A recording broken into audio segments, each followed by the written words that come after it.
Yeah, you are in Zoom only, Prabhuji. We can see you. Okay, now you can see only me. You can't see anything. Yes, Prabhuji. So Yes. let us go on with the meeting.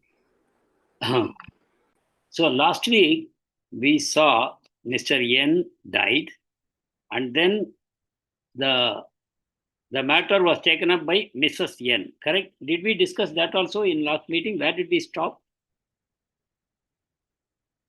Hare Krishna. Yes, Prabhuji. That we discussed what Mrs. Yen did. Yeah. And at last, Prabhupada is telling to reconstruct. There we stopped, Prabhuji. Okay. Yeah. So let us quickly see it again. So Mr. Yen died. When the moment he threatened that I will remove the deities myself, I will break the temple and remove everything from there, and he stormed out of the room of Srila Prabhupada's meeting.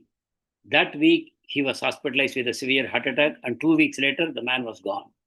And Prabhupada was silent for a while, and then Prabhupada said, when a snake or a scorpion is killed, even saints take pleasure in that. He was quoting Prahlad Maharaj when his father Hiranyakashipu died. That's what Prahlad Maharaj said. So now Mrs. Yen is not very expert in legal matters and all that. She has not dealt with much business. Her husband was doing everything, and Mrs. Yen was just in the background. But now she is pushed into the foreground, and there are so many people now coming to advise her. You know, so many people advising, and they are telling her that no, no, no, we will get the property for you. It is worth so much more. You should not be becoming afraid of these ISKCON people. We will break the temple. That is important. As long as they are in occupation, we cannot do anything. Let us break the temple. Let us remove the deities, and then we will kick these people out. And we have the municipal commissioner, police, everybody is in our hands. Nothing can happen. Like that, they have given confidence to this lady. And she said, okay, if I can get more value, let me do. So that means, even though she was attending the meetings of Srila Prabhupada, spiritual meetings, but her intention is she is not a devotee type of person. She's just like her husband. And so she wanted the property. So suddenly, all this we discussed, right? Suddenly, one day, without warning, there was a violent attack on the property, and the devotees were doing their routine work. And suddenly, one truck drove in, and followed by several more trucks. And the municipal corporation demolition squad landed, and they started breaking the temple from the Kirtan hall onwards. They were going towards the main puja hall, the altar. And they could do nothing. Giriraj Maharaj tried to stop them. They could not stop. Each and every person was literally, physically dragged out. Policemen came, and policemen were simply watching, or rather, they were assisting the demolition squad. So all the devotees were taken out. Unfortunately, then this Mahadeviya came with Mr. Vinod Gupta. They all came to Hare Krishna land. And then Mr. Mahadeviya called his brother, who is a very famous industrialist and influential politician. He called Mr. Bal Thackeray. And Bal Thackeray, he immediately called the municipal commissioner. And municipal commissioner said, it has happened without my knowledge. He called the local ward people. And one office boy from the local ward came to the scene in Hare Krishna land. And he told the people to stop. And immediately, it was stopped. And everything, the temple was gone. The altar itself, they were breaking the roof of the altar, the concrete structure on the altar, they were breaking. And the demolition was stopped. And the deities were saved. The deities remained there, but there was no temple. And Srila Prabhupada immediately said, you take whatever help is possible, and you organize a massive protest. And that the devotees did very effectively. And as a result of this protest, the public sympathy turned in favor of ISKCON. What Mrs. Yen had not anticipated. The whole public sympathy turned. Influential people, the ISKCON life members and other people, they all came strongly in support. Even the media, they started supporting the ISKCON people. The public said, you should not close the temple. You cannot destroy the temple. And Mr. Vinod Gupta, the Janasangh Party man, he also launched a massive campaign saying, save the temple. So ultimately, Mrs. Yen realized that our strategy has backfired. And they thought only a few foreigners we can handle. But now there was the whole population was throwing their weight behind the temple people, ISKCON. And so Prabhupada said, now they really cannot do anything by Krishna's plan. Our hands have become very strong. Now what we should do, we should try to construct the temple very quickly. What they have broken, let us construct. And that's what Prabhupada said. So, Giriraj, in the meantime, the municipal corporation itself said, we have done a mistake. We should not have done it. We will build the temple for you at our own cost. So, Giriraj Maharaj went to the corporation saying, please start the work. Let us rebuild the temple. And then he came to know that Mrs. Yen has gone to court seeking an injunction to prevent them from rebuilding the temple. Because what they are trying is, as long as the temple is broken in this condition, there cannot be any worship. Deities are there, but still it is not a temple, nobody will come. There cannot be any worship. So we will prevent them from rebuilding it. So the court on a Friday, she filed this petition to injunction. Don't allow them to rebuild until the dispute is resolved. And immediately knowing this, Giriraj Maharaj went to meet the justice, the judge, Mr. Naina.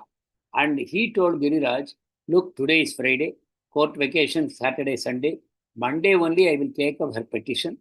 When I take it up for hearing, if the temple is already built, then I will not order demolition.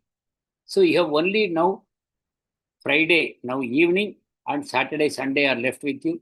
By Monday morning, if the report comes the temple is already built, I will not order demolition. So immediately, Giriraj Maharaj went back and the construction started. Life member Mr. Sethi was a great help, and Mr. Lal, one former contractor, he also joined in, and together they started rebuilding. And Mr. Sethi and his son came with their personal gun to see if any gundas and hooligans would come to stop the construction. They would show the gun. And actually, gundas came and they showed the gun and they ran. So the construction started on Friday at 8 p.m. and there was heavy rain. And within this rain also, they kept tarpaulin overhead and they continued the construction. And by Monday morning, the temple was ready. And the matter came up for hearing, and the judge came to know at the court that, okay, the temple is already built. So the judge declared, what is built, no one can destroy the temple. So when Prabhupada got the news, he thought it is a complete victory. The temple has been rebuilt and public opinion is now strongly in favor of ISKCON, so nothing can be done. But still now, they cannot start construction, full-fledged construction, because the court order is awaited. First of all, Mrs. Yen should give the registration document to ISKCON. And number two, if you remember, there is another company that has also filed a case. This man, Mr. Yen, has sold it to one company also before selling it to Prabhupada. And that company also filed a suit. So that is also in pendency. So Prabhupada did not start immediately. And Prabhupada, when all this happened, where was Prabhupada? Anyone guess? Was he in Vrindavan? Yeah, correct. Thank He you. was in Vrindavan. Very good, very good. Yeah, he was right. He did not come to Bombay. He acted everything, standing, sitting there and directing his disciples, do this, and everything. And from there, Srila Prabhupada went to Mayapur, not touching Bombay. He went to Mayapur. So now we are hearing the Mayapur story. June 1st, 1973, and Srila Prabhupada is in Mayapur. Mayapur, the temple is not yet ready. You know, Prabhupada is in a small hut only, but a Pakka construction has started. That construction is now called the Lotus Building. So, any of you visited Mayapur? How many of you visited Mayapur? Can you raise your hands?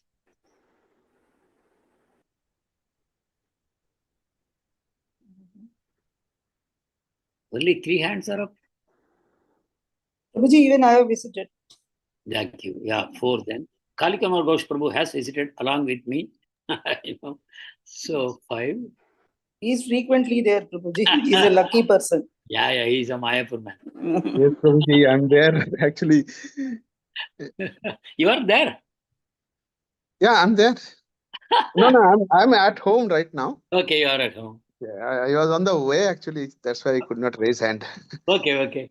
So, for information of devotees, Acha, you can put the hands down. Now, please put up your hands if you have passed your Bhakti Shastri. Who all have passed Bhakti Shastri? Chitra Subramanian Mataji. Who else? Okay, Chitramani Mataji. Okay. So we have now 4 Bhakti Shastris here. That's amazing. We are learning only, Prabhuji. Now. Good. So more hands will be up the next time I ask this question. So that's good. So Kalikumar Ghosh Prabhu just now collected his certificate for Bhakti Shastri. And he's not wasting one day also. He is registering for Bhakti Vaibhav. So let us all wish all the best for him for Bhakti Vaibhav. I am also doing Bhakti Vaibhav, by the way. I am now in the second canto of Srimad Bhagavatam. So now we are in Mayapur. So you have all seen the lotus building adjoining the temple. And where is Srila Prabhupada's room there?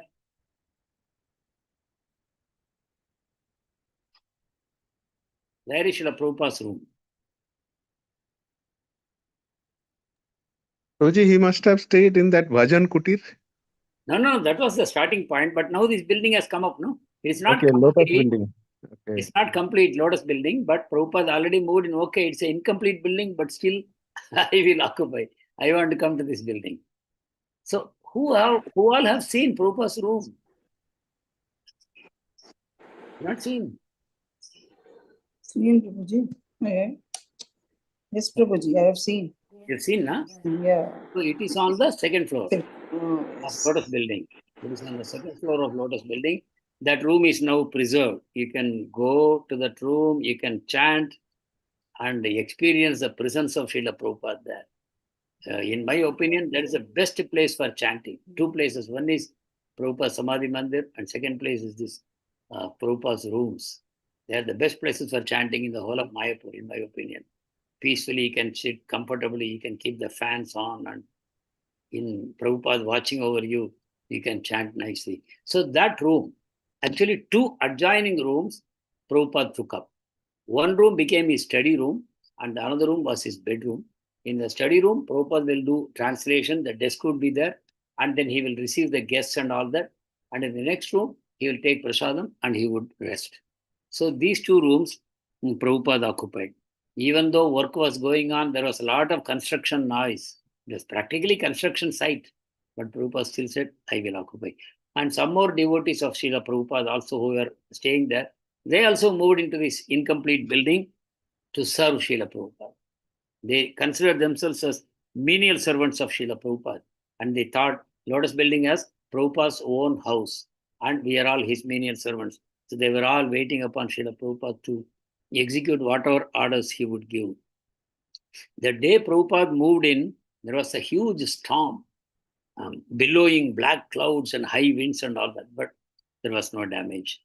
And in the evening, if any of you have sat in Srila Prabhupada's room in the evening, around 6 o'clock, we are now reading what used to happen 50 years ago. In the evening, the temple pujari, Jananivas Prabhu. How many of you know Jananivas Prabhu? Hare Krishna Prabhu. Prabhuji, you have told no, Prabhuji. I also mentioned the other day that Jagatsakshi Prabhu glorified him. Yeah, okay. They are twins actually. One of One Prabhuji is not there anymore. them, Jangri Prabhu, passed away, and Jananivas Prabhu. They both are the original pujaris of Mayapur, and Jananivas Prabhu is still carrying on with this service. Srila Prabhupada would recommend anyone who wants to learn deity worship, please go to these two people and you will learn that deity worship standards. So that Jananivas Prabhu, every evening at sunset, he would come with a big pot containing burning coals, and he would put frankincense, what we call camphor or sambrani, whatever. And he would put it there in the room, and smoke will billow out of the pot, and the whole room will be covered in smoke. And that was for clearing away mosquitoes. And Prabhupada said it's also sanctifying using this frankincense. Even today, if you go to Srila Prabhupada's room and they keep sitting there chanting, you will observe devotees will come there, and not Jananivas Prabhu, but other devotees will come and apply frankincense in that room. So even though there was a lot of disturbance in the opinion of other people, Prabhupada thought the atmosphere was peaceful. Only few devotees are sitting there, and Prabhupada will regularly do his translation work. Guests will also be coming, and Prabhupada will receive the guests and have conversations with them. So at this time, Prabhupada started one trust called Mayapur Vrindavan Trust. It's called MVT. If you go to Mayapur or if you go to Vrindavan, in both places you will see this MVT. This is Mayapur Vrindavan Trust. This is the trust where all the funds were collected by Srila Prabhupada for construction of buildings in both the places. Whether it is guest house or temple reconstruction, for everything, the funds would go out of MVT. Devotees' funds directly went into MVT. Also, deposits created out of surpluses, those deposits, interest coming from those deposits, that will also go into MVT, and that money will be used for construction purposes. And at that time, if Prabhupada found out that if anybody has even wasted a little money, misspent, wrongly applied, or if the building has not been properly taken care of in a small way also, he would become very concerned and upset. And personally, he would go out, walk all over the buildings, and personal instructions to the workers and supervisors Prabhupada would give. And Satsvarup Maharaj compares that building, pink red building, into a transcendental ship. It looked like a transcendental ship. And Srila Prabhupada was the captain. And all the devotees were like rowing people, sailors. And Srila Prabhupada, like the captain, he would walk around in the long corridor in front of that lotus building. He would walk and give instructions, row the boat, like that. And the boat will go eventually to Goloka Vrindavan. So Prabhupada was personally guiding as the captain of the ship. And Prabhupada would take a walk on the corridor. A row of rooms will be there. Apart from Prabhupada's room, there are other rooms also. The rooms will be locked, but still Prabhupada would peep through the window into the room. Nobody is in the room. Room's locked. But Prabhupada observed one room and immediately he turned to his assistant who was walking with Prabhupada. He said, the fan is going on inside. The fan is going on and the room is locked. Nobody. Fan is going on inside. And this room is empty and locked. Then Prabhupada said, who has done this? His assistant did not know. Then Prabhupada said, whoever has done this, he is a rascal. Then Prabhupada added, he should know that he is a rascal. That means the matter should be conveyed to him. He should know he is a rascal. For the next 2 days, wherever there were meetings, Prabhupada would mention this incident. In a very disgusted mood, would say, what is this going on? Then Prabhupada taught the marble floors outside on the veranda how to clean it. And Bhavananda Maharaj, Prabhupada's disciple, Maharaj, Sannyasi, he was personally cleaning the veranda, the marble veranda, after a storm. The storm had thrown so much water, and with a mop, personally he was cleaning.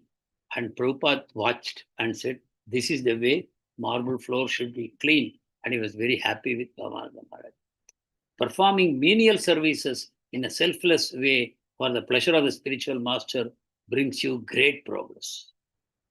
Some of the services we may like, some other services we may not like. Some other services we may feel it is below our dignity. And it's a very sad thing, correct? We are actually serving the Supreme Personality of Godhead, something that we really do not deserve.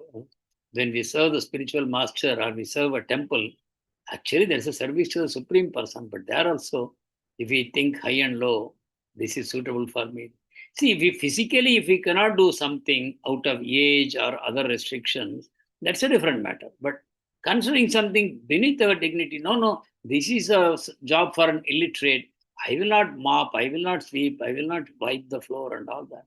So here, Bhavananda Maharaj, he could have called any assistant to do it, but personally the Maharaj was doing, and Prabhupada was pleased about it.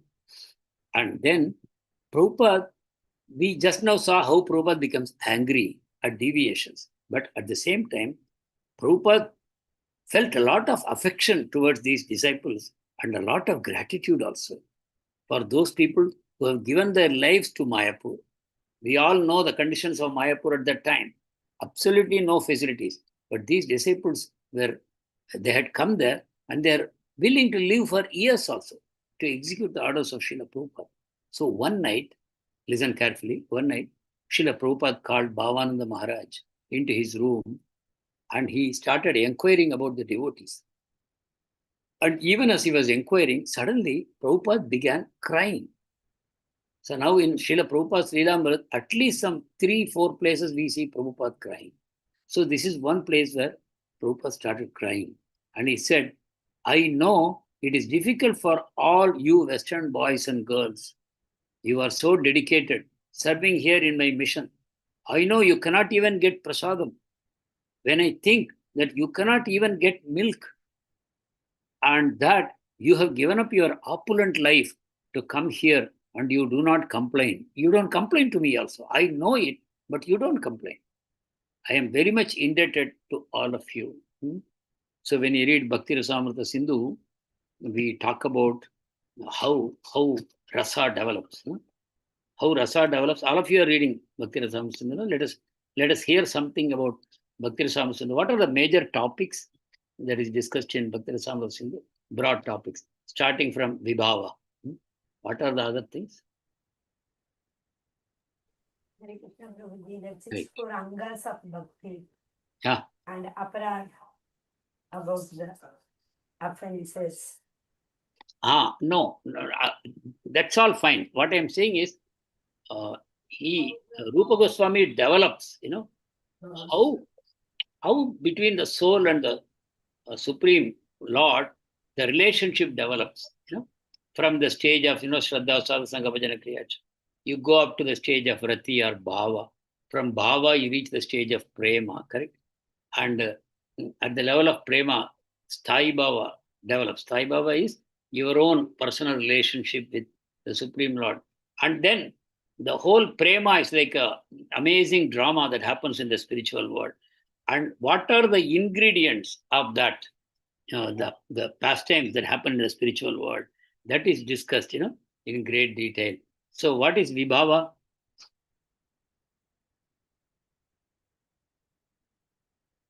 Remember? Bhakti Shastris, so many Bhakti Shastris. Hare Krishna.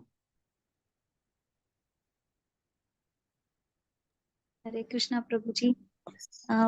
Sthai Bhava is the permanent relationship with Krishna. Correct. And there are some 33 Vyabhachari Bhavas. Correct. Yeah. And yeah. After Sthai Bhava, Sthai Bhava is, you are absolutely right. Sthai Bhava is like a ocean. Bhakti Rasa Amrita Sindhu. It is a ocean of Bhakti Rasa. On that, then Rupa Goswami discusses about what is called Vibhava, right? How the oceanic experience of rasa occurs. So first we will talk about Vibhava. Vibhava means two things are there. One is Ashraya, other is Vishaya. You recollect? You have read this? Yes, Prabhuji. So Vibhava. Vibhava means there is a Ashraya, there is a Vishaya. Ashraya is the reservoir of love. Love is present in that personality, Ashraya, there is a soul. And Vishaya is the recipient of that love, that is Krishna. Right? So Krishna is called Vishaya Vigraha and then Ashraya. So Ashraya, Vishaya. And then there is something called Uddipana. Right? What is Uddipana? The stimulation, Prabhuji, for the rasa. So there is the hero, and let's say there is a heroine, if it is Madhurya Ras. So they are the Ashraya Vishaya. And then something has to stimulate these emotions. It's already there, Sthai Bhava. It's all brimming like the ocean, but still something stimulates. Like someone sees a flute, someone sees a blue cloud in the sky, or someone sees a tamala tree, anything, or a peacock feather, or a peacock dancing. It will remind them of Krishna and then Uddipana. That becomes the Uddipana. Even they hear flute sound from far away, that are even the mooing of a cow somewhere, or they see a cow walking, or a cowherd boy with a stick walking. Anything is enough to that they all act as Uddipana. So Ashraya, Vishaya, and Uddipana, they together constitute what is called Vibhava. Right? And then what is the next after Vibhava?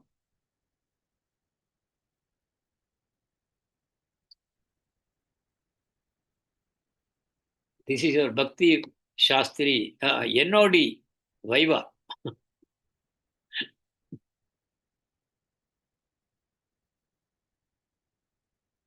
Why there is so much reservation to speak on this subject? Actually, Prabhuji, probably we were not taught this. Tell me. We studied only the part 1. Acha. So we have not read this in Bhakti Shastri. is it? In Bhakti Shastri, they taught us only part 1. Okay, okay. So my wife says up to chapter 19 only we study for Bhakti Shastri. Yes, yes, yes. But within these things, it doesn't come only, as Mataji said, offenses and all those things are there, is it? Yes. So Vibhava, Anubhava, Satvika Bhava, Vyabhichari Bhava, these things are not even taught. Not, no, no, no. So then I'm In sorry. fact, we asked why it is not taught. They said Yeah, probably yeah. it is not within your scope. For Something like Bhakti that. Shastri, yeah. But I think you can all read that. You can all read, because it is a science of bhakti, actually. NOD is actually the science of bhakti. Now that you instigated, we'll again study. Yes. Actually, many of the scriptures are based on NOD, what you subsequently have. They all are based on NOD. And of course, NOD itself is based on Srimad Bhagavatam, but it's a very, he uses the template of Bharatamuni's Shastra. Bharatamuni is the author of Natya Shastra, correct? So in Natya means there are so many, same things are there. In Natya Shastra of Bharatmuni, same concepts are there. Vibhava, Anubhava, Satvika Bhava, Vyabhichari Bhava, they are all there in the Natya Shastra. But Natya Shastra is completely material and NOD is completely spiritual. He has taken the templates from that, Bharatmuni's, and then he has created this book. So Vibhava, this Ashraya, Vishaya, Uddipana, everything is taken from the Natya Shastra of Bharatanatyam. And today that has entered into UNESCO heritage documents. Have you heard about it? That some special items have been selected across the globe and they have been recognized as the heritage documents of the world that need to be preserved and propagated. So lately, I think Bhagavad Gita has entered, I don't know, it has taken so much time to be recognized as a heritage document. And also, Bharatamuni's Natya Shastra, it is supposed to be quite voluminous. That has also been acknowledged as a heritage document. So that way, when we are talking about Mayapur, this is the place of rasa. So I thought we will talk a few of these things. So Anubhava, from Vibhava, Vibhava means the hero, the recipient of love and the giver of love and the Uddipana between them. When this happens, then something like Anubhava happens. What is Anubhava? Anubhava means being unable to control the inner emotions. They exhibit physically certain actions, like sometimes in great love, somebody may roll on the ground, or somebody may start wailing very loudly, or someone may laugh very loudly. All these things, they are called Anubhava. The external demonstration of the inner emotions. Either it is emotion of union, emotion of separation, emotion of fear of separation, emotion of anger to someone who is preventing the enjoyment of the union, all whatever may be the cause of that, the Anubhava happens, the external manifestation of. And then there is something called Satvika Bhava. Satvika Bhava, Anubhava means you are voluntarily doing something, like somebody rolling, somebody shouting. All these things are some amount of voluntary, the involvement of the intelligence is there. Then it is called Anubhava. Then you come to Satvika Bhava. Satvika Bhava means even beyond your control, some manifestations happen. That means even if you want to control, you cannot control it. Some of the examples are tears falling from the eyes, voice choking, body trembling, hair standing on end, body becoming pale, becoming stunned. All these things happen out of deep emotions, And these are all called Satviki Bhava. The prana in the body, by the movement of the prana in the body involuntarily, these things are manifested on the body of the person. So the difference between Anubhava and Satvika Bhava is Satvika Bhava manifestations happen spontaneously, automatically. The person has no control over it. It has multiple levels. In Satvika Bhava also, from low to medium to high to very high. These are all the rasas, how the rasa manifests on the body of the person. And then there is something called Vyabhichari Bhava. Vyabhichari Bhava is a person is already in great ecstasy. To heighten the ecstasy even further, some emotions arise temporarily, and they are contrary emotions, contrarian emotions. That means normal, the wave is flowing in one direction, another wave is coming from the opposite direction and hitting this wave, so the wave rises even higher. Like that, Vyabhichari Bhava. There are 33 different Vyabhichari Bhavas that are discussed. They look like very much like material emotions. Whatever emotions we have, it's all from Bhartamuni's Natya Shastra, so it's material. But they are called Vyabhichari Bhava in the spiritual world. Now, if I ask you this question, I would like to hear your answers. So what is different between spiritual world and material world? Same things are there. Same experiences are there here and there also. So is it really desirable that we should go to the spiritual world? If it is like this world only, yeah, I would like you to respond.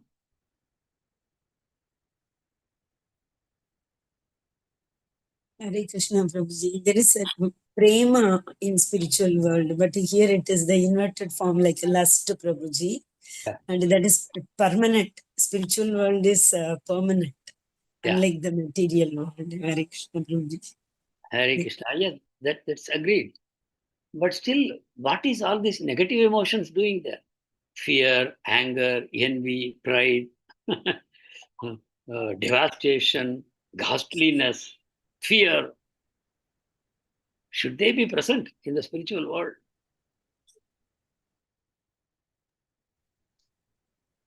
What do you think? Hare Krishna Prabhuji, for rasas, Prabhuji, for the sake of enjoyment and rasas, Prabhuji. It is present for enjoyment only, Prabhuji. Rasa for Krishna and the devotees, exchange of all the emotions, Prabhuji. Yeah, it's very difficult to understand actually. It all looks very much similar to what we have in the material world. But His Holiness Bhanuswami Maharaj every time will clarify. Please remember the difference is like between iron and gold. This is all happening on the platform of prema, which is non-negotiable. They are all climbed to the platform of prema. They will never fall down. They are all guided by their unlimited love for Krishna and unlimited love for serving him. That is the platform on which all these emotions arise. So what they finally achieve is further and further heighten the emotions of these people, the spiritual emotions of the servants of the Lord. And Krishna also undergoes all these emotions. Not that Krishna is there and all others are experiencing emotions and Krishna is watching like a doll. No, Krishna is also a participant in whatever happens. Krishna is an active participant and he undergoes all these experiences with the help of Yogamaya. So Yogamaya, the internal energy of the Lord, manifests all these pastimes and everybody relishes that. So these Vyabhichari Bhava, the 33 different emotions, transient emotions they are called. They arise very temporarily and then they disappear. They arise only to heighten the experience of the emotions and then they disappear. So when we read this NOD, then we really understand what is a spiritual world. And all the examples are taken from Srimad Bhagavatam only. So we can experience Bhagavatam more intensely by reading NOD. So that's why Rupa Goswami is a leader of our mission. And he is all the Gaudiya Vaishnavas. He is the leader of all the Gaudiya Vaishnavas. So Prabhupada is crying here. That's why Prabhupada is crying. You cannot imagine. Just as you don't expect Krishna to cry, same way, spiritual master of the whole world, Jagat Guru, savior of the whole world, and he's crying. and crying in front of his disciples. No, this is not done. How can the spiritual master cry? What they will think? So Prabhupada is crying, and I just now read out how he expressed himself. So in spiritual world, there's no reservation. Oh no, I should not cry in front of these people. Maybe that feeling also will be there, but there will be part of Yabachari Bhava. Oh, how can I cry in front of these people? And somebody may become very shy having done that. But that is all on the spiritual platform. They will be classified as Vyabhichari Bhav that comes and goes like that. And here, Bhavanand Maharaj at the time, he is expressing under what conditions they were living. The marble workers, the whole building is marble. No? So the marble, all the time polishing work is going on, carving work is going on. So many marble workers are living at the site. And the same place, our devotees are also living. And there is a hand pump. The hand pump, the water is used for mixing concrete, for laying the steps and all those things. So concrete mixing, that same water is what the devotees use for their own bath. They also come and sit under the hand pump. That is where they bathe. And then when you talk about toilets, at some distance away, there are two toilets, one for men, one for women. And they are partitioned by what they call chatai wall. Only chatai is there. It's no brick wall or anything. Chatai wall is there. And inside, if you go to the toilet, what is it? It is only a hole in the mud ground. That's all. That is the toilet, nothing else. And they have to take water from this water pump for cleaning themselves and all that. So this is the condition in which the Western devotees of Srila Prabhupada were living. And Prabhupada was so much, appreciating whatever they had done. So one thing I want to tell all of you is the relationship between Srila Prabhupada and his disciples, we can never fully understand. There were many times Srila Prabhupada said, you have all been sent by my Guru Maharaj. You are his representatives and you have come to assist in my mission. So many of the things that happened, we should not try to analyze, because there was a time when after Srila Prabhupada passed away, then there was the GBC. The GBC men, they all became initiating gurus, and they carved out the planet among themselves and they started initiating. They were doing massive work of preaching and guiding people, but at the same time fell down. Many of them fell down, either by the opulence of the movement of ISKCON, by the reverence and worship that they were getting. And there was also the problem of youth, the turbulence of youth. And there was so much available. And so people fell down. They lost their character, all those things. And so this was a period of turbulence for ISKCON. And slowly, ISKCON revived. Not that everything was destroyed. In fact, there was a time there were child abuse cases against ISKCON. And some of ISKCON's properties had to be sold, because in the court, in American courts, if someone goes for a class action suit, some 2, 3, 4, 5 people join together and they bring a suit that we were abused when we were in the ISKCON Gurukul, Dallas Gurukul. This was done, that was done, and all that. Then the court will levy huge compensation, because those lawyers, they are money sharks, the lawyers in American courts. Once they see an opportunity, they don't miss it. So they brought huge cases and all that. Not that there was no abuse, there must have been abuses, but then they blew it up and ISKCON had to pay a lot of compensation. So all these things happened. But then what we have to remember is ISKCON still revived. And even in the time of Srila Prabhupada, some fall downs happened. And every time Prabhupada is very magnanimous. Say, for example, a sannyasi. A sannyasi is completely renounced. In our tradition, a sannyasi cannot get married, subsequently giving up his sannyas. Sannyasi means sannyasi for life. There is no question of giving up sannyas and entering into grihasthashram and all. Not done. But these young people to whom Prabhupada had given sannyas at a very young age, Prabhupada himself said, I am taking a risk. Because as sannyasis, he can travel throughout the world and he can preach. I am taking a risk. This is a war on Maya. And when there is a war, some soldiers will fall. Some people will get hurt. Some people may be killed also. So all this happened. Okay. But we cannot forget the fact that they were all Prabhupada's disciples. And they had done amazing service. And today, all that we enjoy, almost all that we enjoy in India, they were all done by them, like Mayapur, Hyderabad, Vrindavan, Juhu. All these were very selflessly executed by these people. So it is very easy to pick up some of them and say, oh, they have done bad service. They are not really the disciples of Srila Prabhupada. And Prabhupada, and then they go to the extent of saying, they cannot, Prabhupada's disciples should not be respected. Those whom Prabhupada himself handpicked and initiated them and ordered them that when I am gone, you will become initiating gurus. You will become initiating gurus. When I am alive, you will be Ritvik gurus. You will initiate on my behalf. Whoever you initiate, they will be my disciples. Because when I am alive, it is not etiquette for you to initiate. Unless I tell you.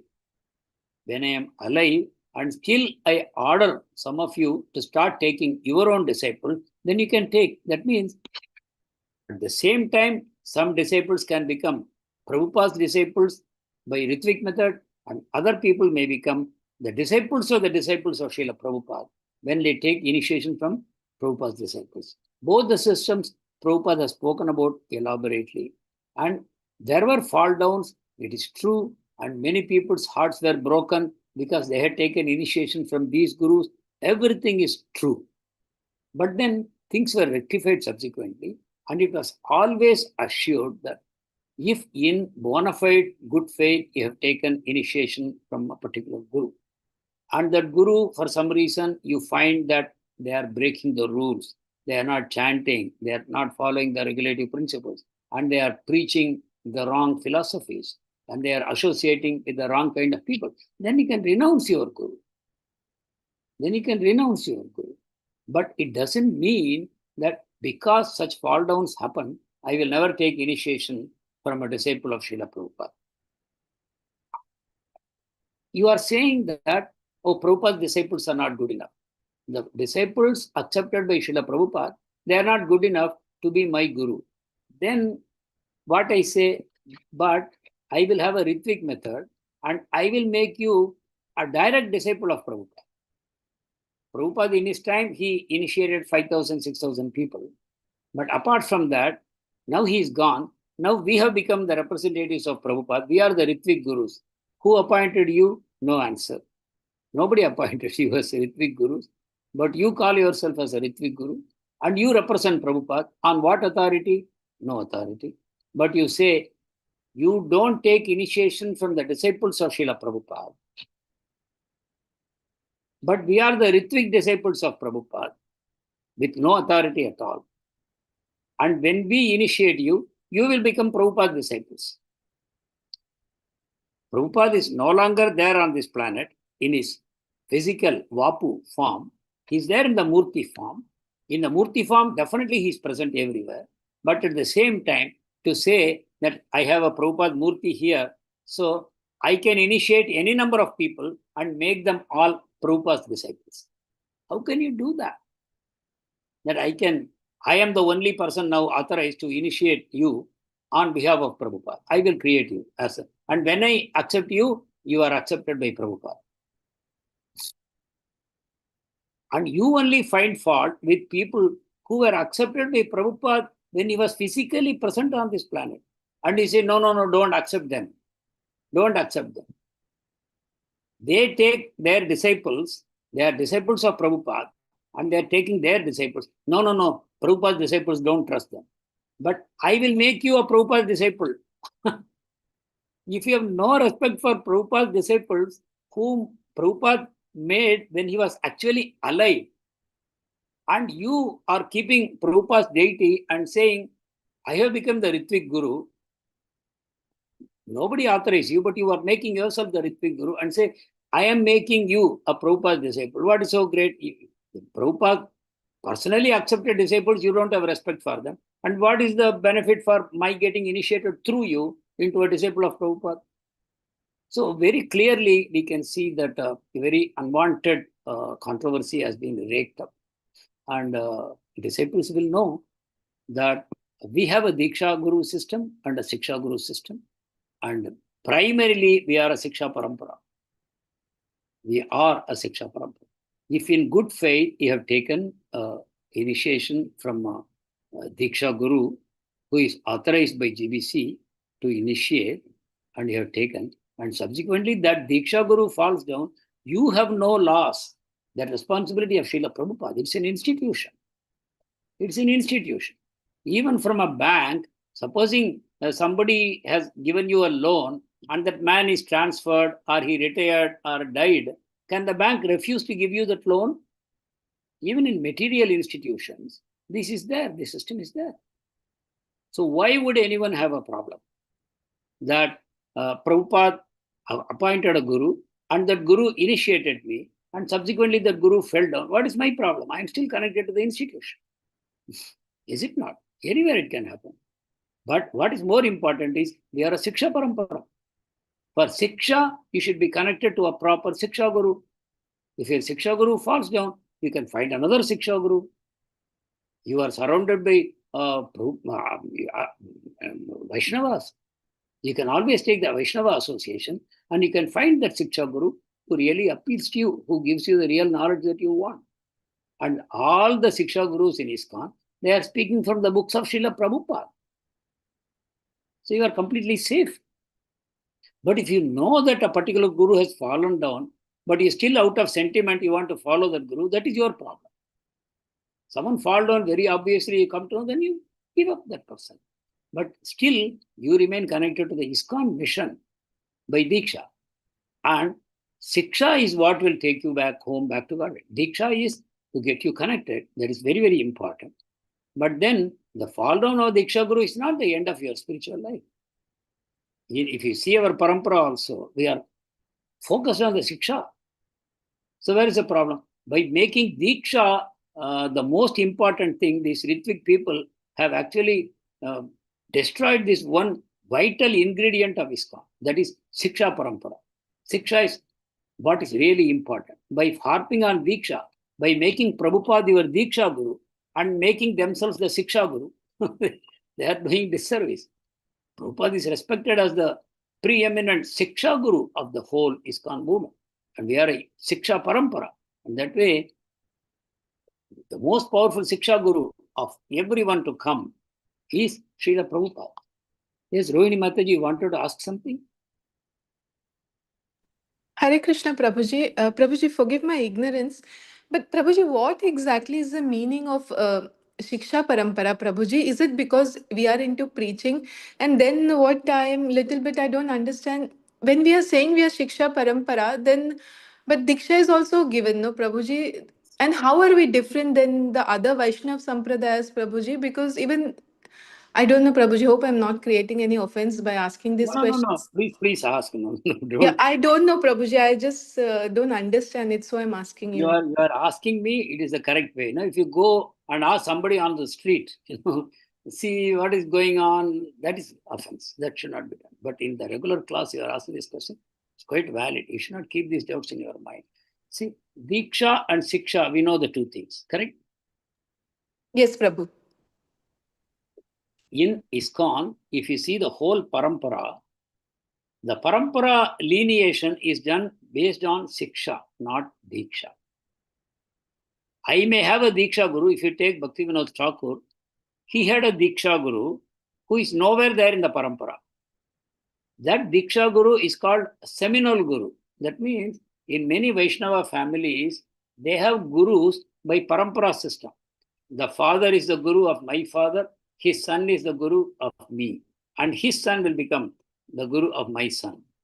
Like that, there is a parampara Vaishnava system. They give Diksha.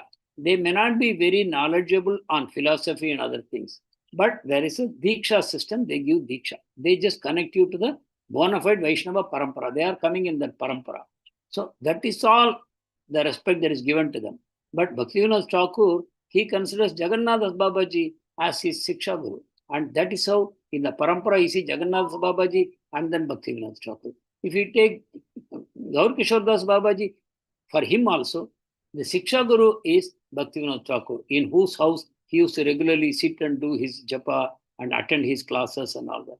So our whole parampara that way is primarily based on Siksha parampara. If you take all the Diksha gurus, the lineage will become very, very long. But the prominent Siksha gurus are the ones who are listed. And basically, we all understand.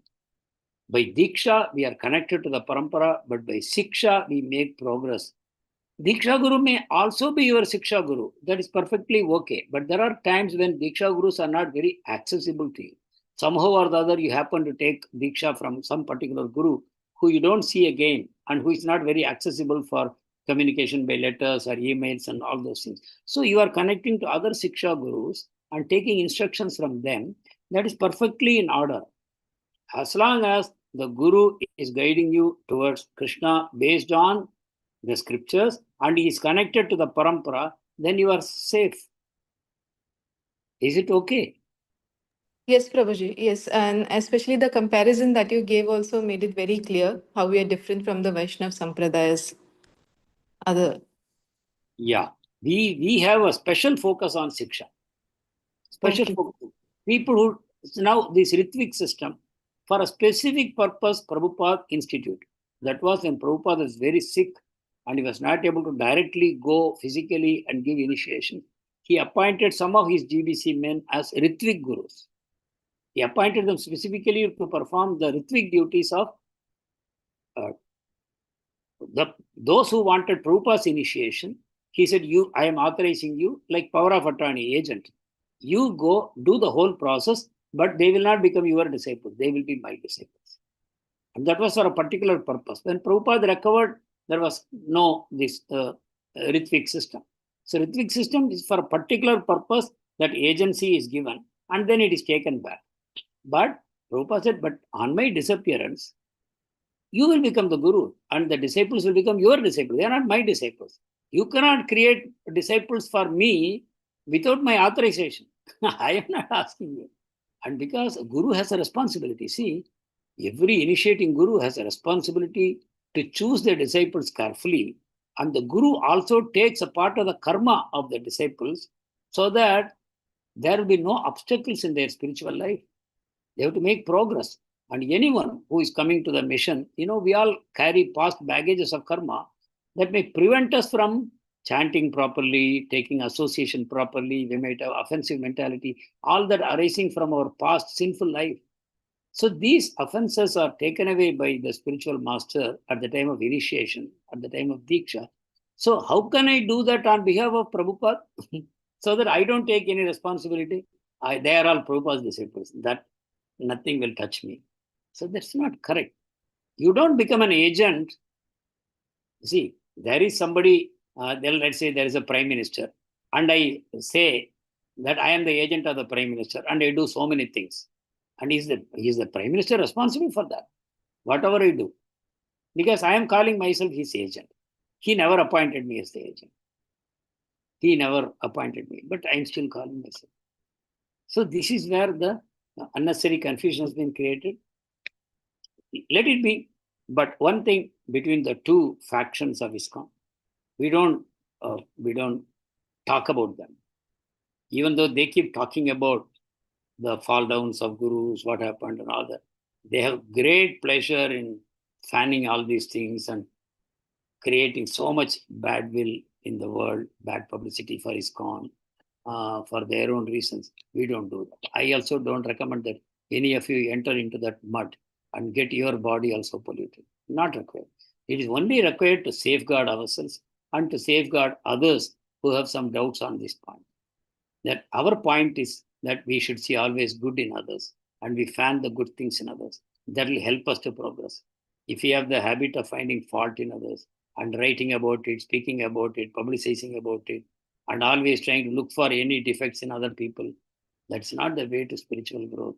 So unfortunately, even though this faction is in some ways very, very successful, but this one quality of committing offenses at the lotus feet of other Vaishnavas for no reason, including to Srila Prabhupada, calling Prabhupada's disciples are incompetent. And by saying that Prabhupada was not competent enough to create good disciples. This is what they are saying.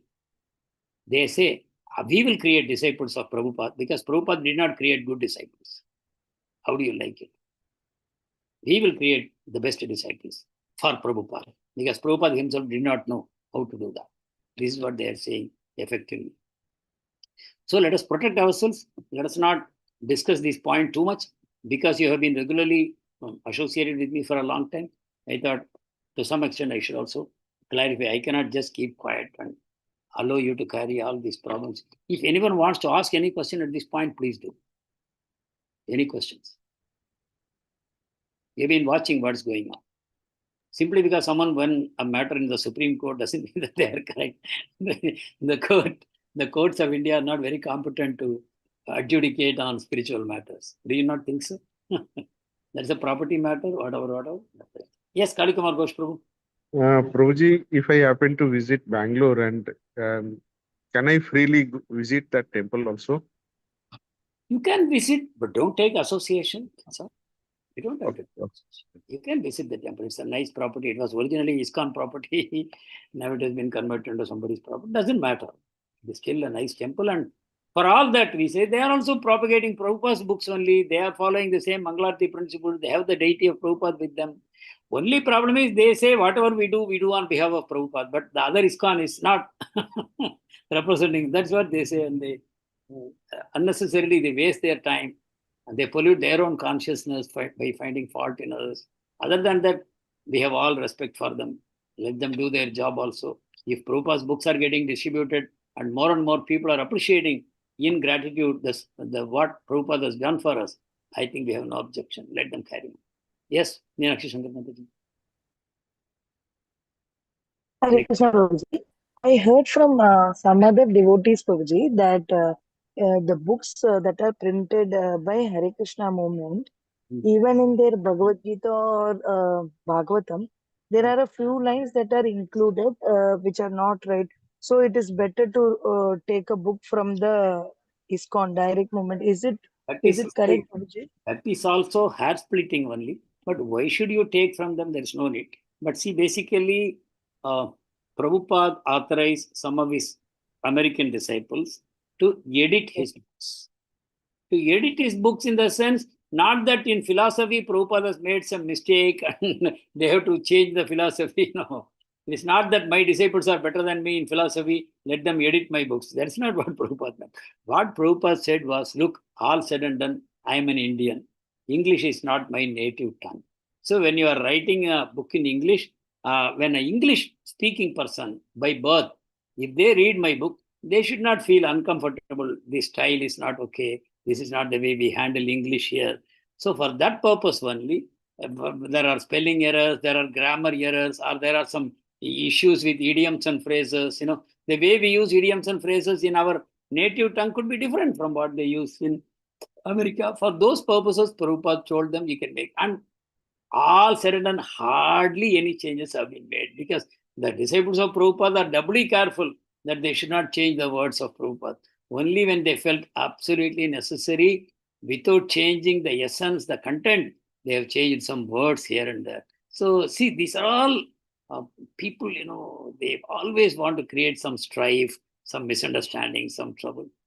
Don't take it seriously. I recommend that you take books from our ISKCON, who you want to give that take from them. But then those books are also Srila Prabhupada's books only. There is absolutely no doubt about it. Whatever books are authored by Srila Prabhupada, whether you take from here or from there, the contents are the same. A few grammar here and there, that English, slightly they have improved here and there because Prabhupada ordered them to do that. They have to do it. Where they found that something is patently wrong, some mistake, misspelling and all that, they had to correct it. And in fact, if you go to ISKCON, they will tell you what all they have changed also. What was there earlier and what is it now, that also they will share. They don't have the habit of, cutting something here and creating a video out of it. Somebody speaks for half an hour, and from that half an hour, you cut one clip of 30 seconds. Clearly, your motives are seen. You don't give the context.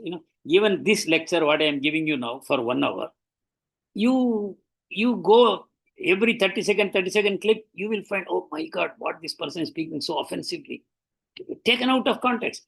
If you are flowing with the context, you will not find any offense. But there are people whose only business is to how I can take out of context and paint black people who have a reputation. Especially you pick up those people who are reputed, who are having influence on the society. People are respecting them. People are admiring, glorifying them. No, they should not be glorified. I will pull them down. So I will listen to them carefully, and I will pick up here and there something, and I will try to spoil the name like that. Yes, Mataji, Lakshmi Gat Mataji, want to say something? Oh, Mataji, you are leaving. Okay, fine. Thank you. I think our time is also up. Is it okay? Anyone wants to say anything more? Add something? Thank you, Ji. It's sad, Prabhuji. I mean, it's Prabhupada's ISKCON, Prabhupada's teaching. I mean, I'm just wondering, Prabhupada would be so hurt if when he sees these two factions, and it would have been so nice if we were one. Yeah, that will be really nice. But then this is Kali Yuga. This is material world. And whatever happens by the sanction of the Lord. We could have been Akhanda Bharat. Now we are India, we are Pakistan, we are Afghanistan, we are Bangladesh, and we don't know how many more nations will come. We really do not know. But all said and done, my sincere advice to all of you is don't get sidetracked by all these things. All this will go on around you, but you have your holy names. They have descended from the spiritual world. Golakara Premadana Harinam Sankirtan. Take the holy names, chant them nicely, follow the regulative principles. Prabhupada's instructions to us is very, very clear. The way to go back home, back to Godhead is paved in gold, and it is very clear. You cannot lose it. You can very easily go home. Avoid offenses, chant sincerely. You will go back home. This is what Chaitanya Mahaprabhu said. So if you find that somebody has an offensive mentality, stay away from them. Don't counter them by doing more offenses. If you have an administrative role, you are occupying a big position in ISKCON, then sometimes you may have to do that also. Give answers, questions, but even then, we don't debate. We speak on principles. We say our principles and we leave it there. This is the philosophy. If there is some error in philosophy, we will say. Jesus Christ, he said, hate the sin. Don't hate the sinner. You don't talk about the sinner, talk about the sin. Hate the sin. Sin is despicable. Sinner, there is always a future. It is said every saint has a past. Every saint has a past. And every sinner has a future. Look at that. Don't look at the past of a saint, but look at the future of a sinner. Hate the sin.